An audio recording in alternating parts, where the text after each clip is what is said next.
Andy, say hi to the hydrogen atom.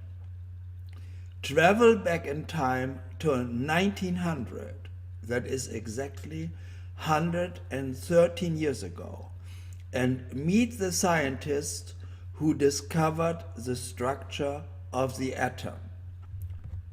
Left double-click the mouse to meet them.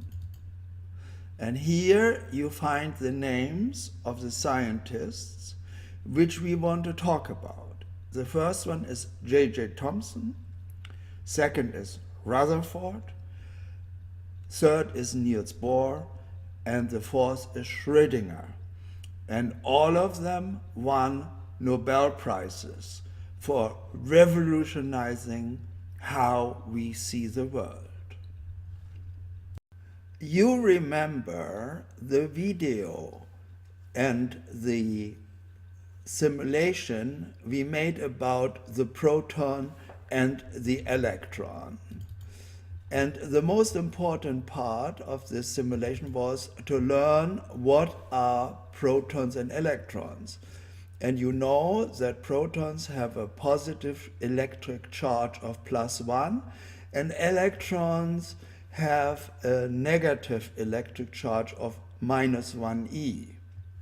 And you also know that the mass of a proton is very, very small, but the mass of an electron is even much, much smaller, and it takes about 1,840 electrons to get the mass of one proton. And accordingly, the radius of the proton and the electrons are also very small.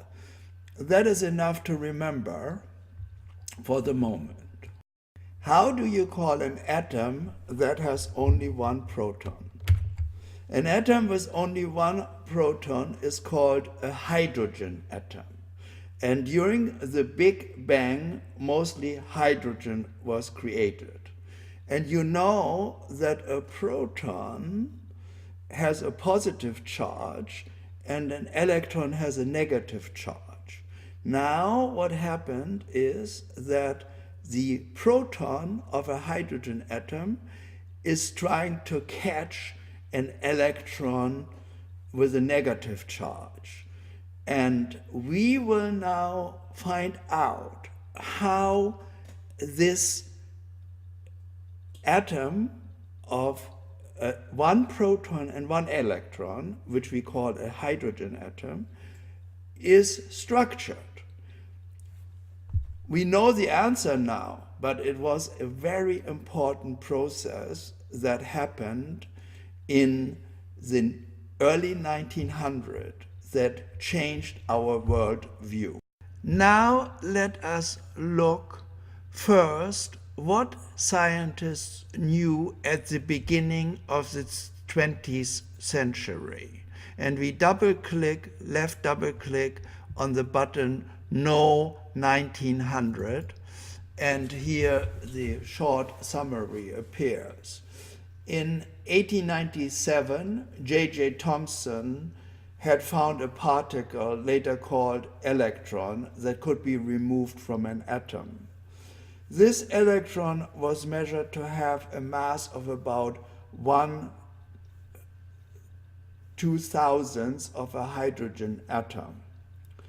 Because an electron has a negative electric charge and the atom overall is electrically neutral, there must be positively charged matter in the atom. And we also know from our previous video, and that was very well known, that electrically charged particles either push or pull each other. Now imagine that you lived in England in 1900 and you had written your thesis on the hydrogen atom at Cambridge University.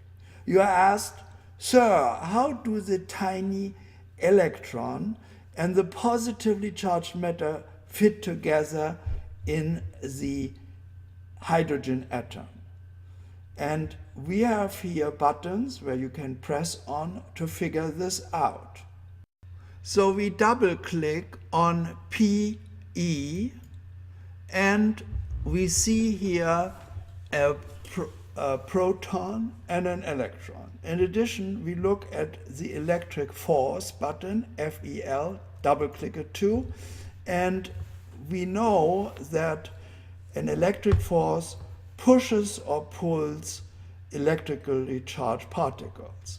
So here we know that the proton has an electric charge of 1 plus E, and the electron has an electric charge of minus 1E, and we know that electric forces pushes or pull. Now we know that unlike electric charge, pull each other together.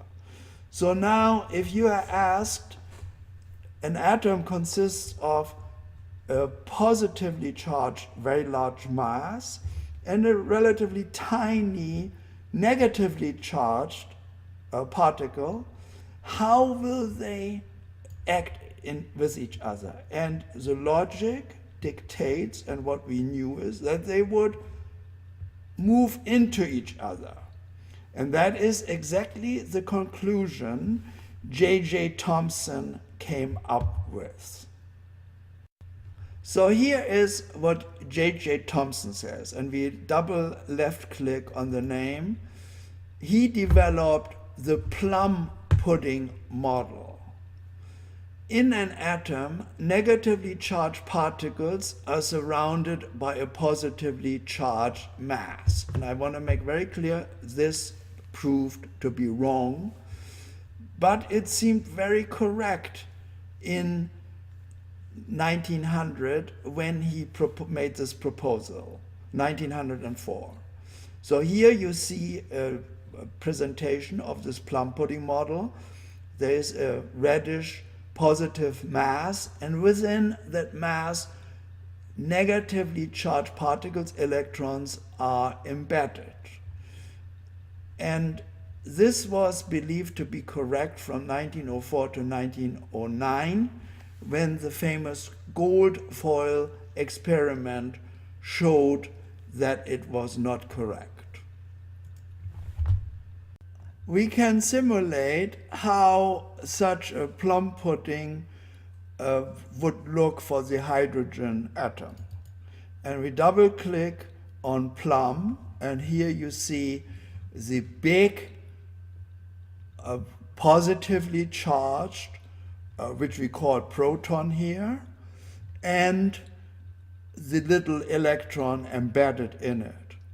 And this is, the whole atom is filled out with positive mass.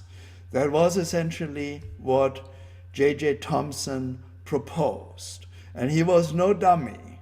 He later received a Nobel Prize for his great work he had done, particularly in discovering the electron.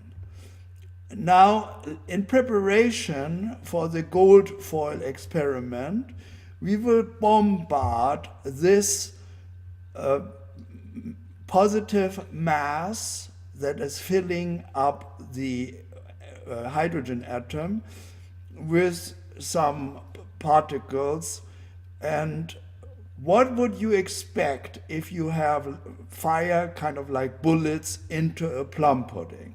And what everybody was expecting, that the bullets would just go straight through. And this we will demonstrate by putting the cursor just over the green button, and you see the bullets being fired at our positively charged mass, and all the bullets go straight through. This is what everybody expected. And we will see that this proved to be totally wrong when the gold foil experiment was done in the laboratory of Professor Rutherford. So you know now what J.J. Thomson said about the structure of the atom. Here is a little puzzle. So the name of the professor and the researcher was J.J. Thomson. And it happens in 1904 that he developed the so-called plum pudding model. And the plum pudding model states that a positively charged mass surrounding a negatively charged tiny electron. And we know now that this positively charged mass is we would call that a proton nowadays. And the positively charged, you can now double click on positive and you see another positively charged mass is filling the entire atom. So this is how J.J. Thomson imagined how the plum pudding should look like. Here, the plus is the pudding, and the blue is the negatively charged tiny electron. However, you have to know that this is wrong. It turned out later to be wrong. And if it had been true, and you bombard an atom with alpha particles, no alpha particle should be deflected. That was to be expected, and that is what J.J. Thomson believed. Now let us look at the research of Professor Ernest Rutherford, who proved that the plum pudding model was not correct. This was done with the so-called gold foil experiment. And click on this question mark and the gold foil experiment is explained.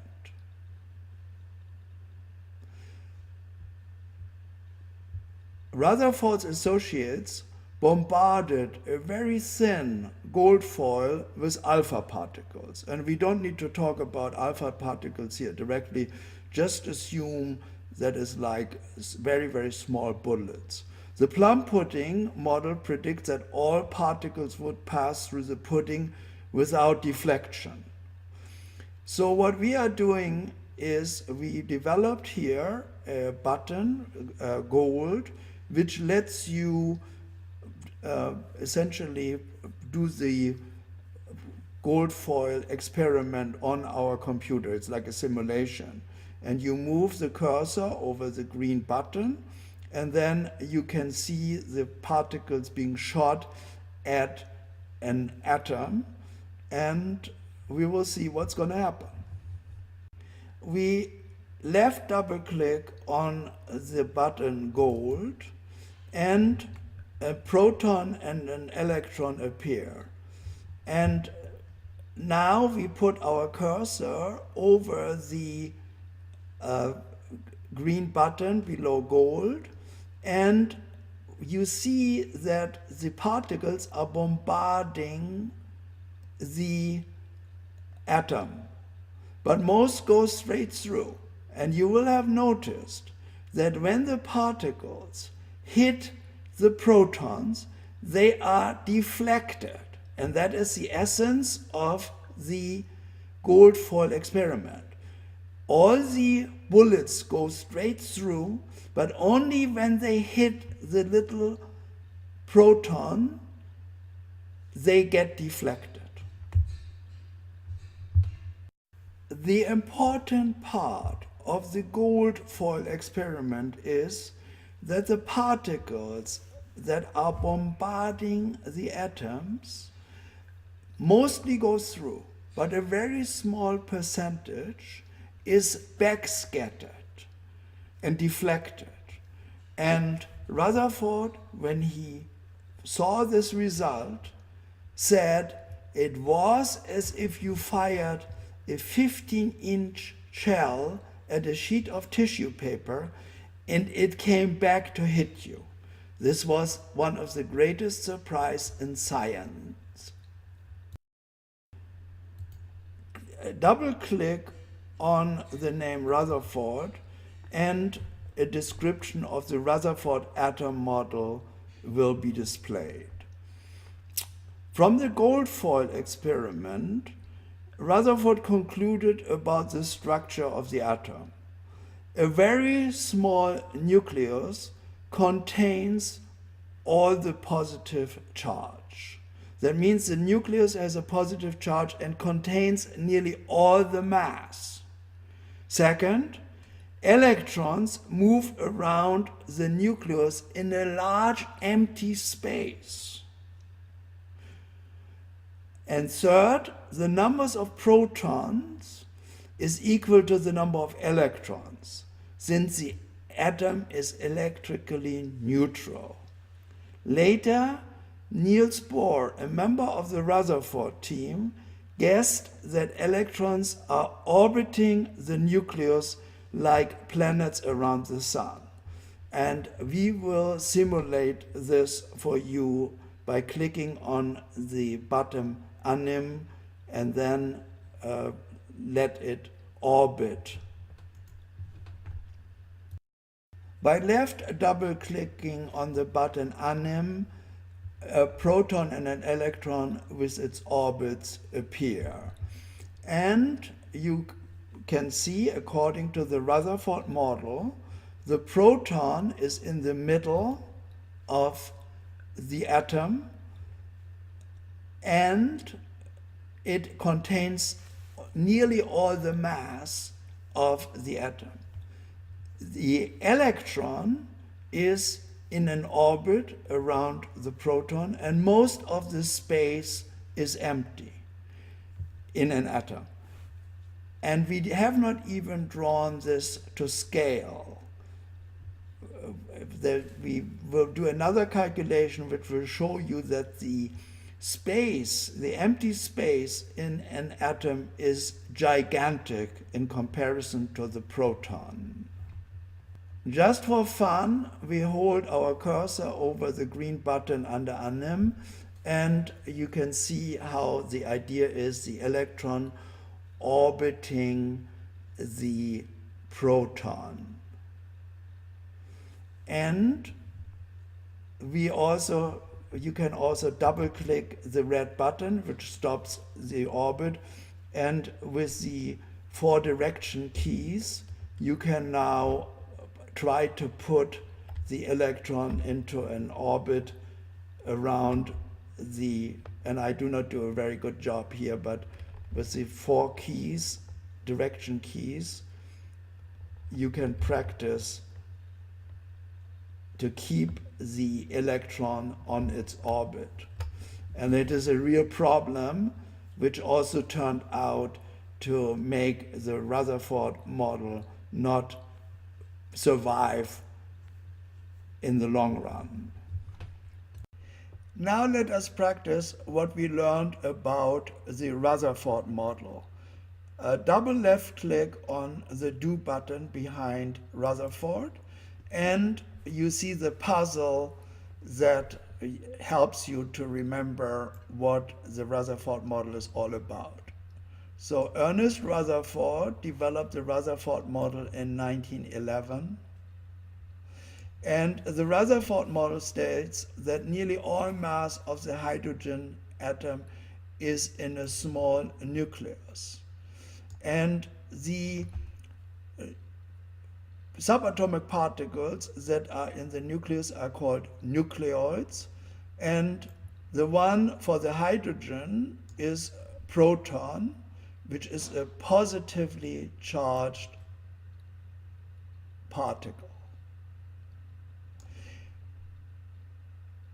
Later we will also learn about the neutron, but for the time being it is good enough to know that the hydrogen atom has a very small nucleus that consists of 1 proton that has a positive electric charge.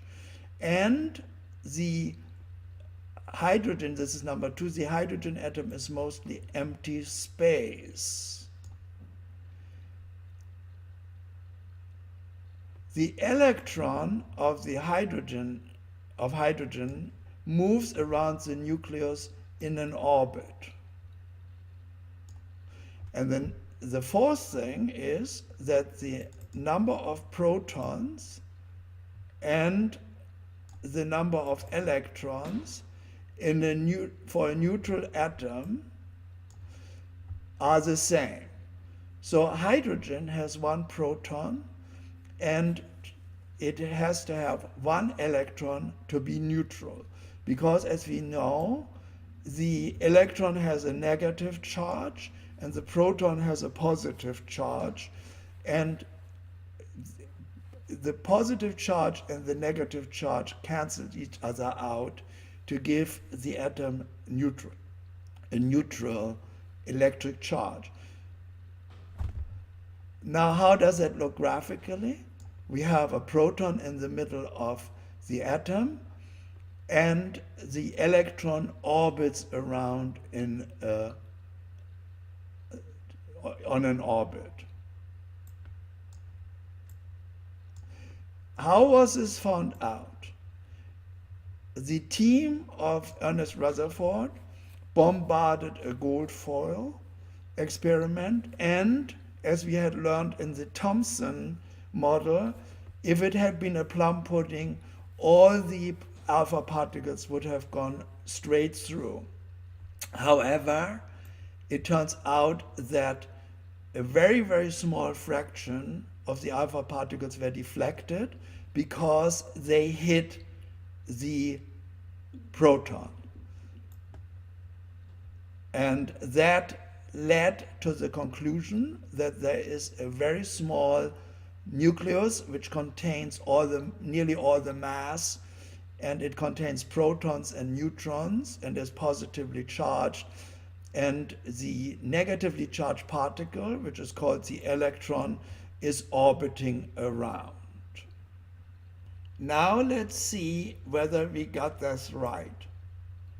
We double click on the A below that do button, and our solution comes up, and you can see that compare your answer with the official one, which seems to be correct.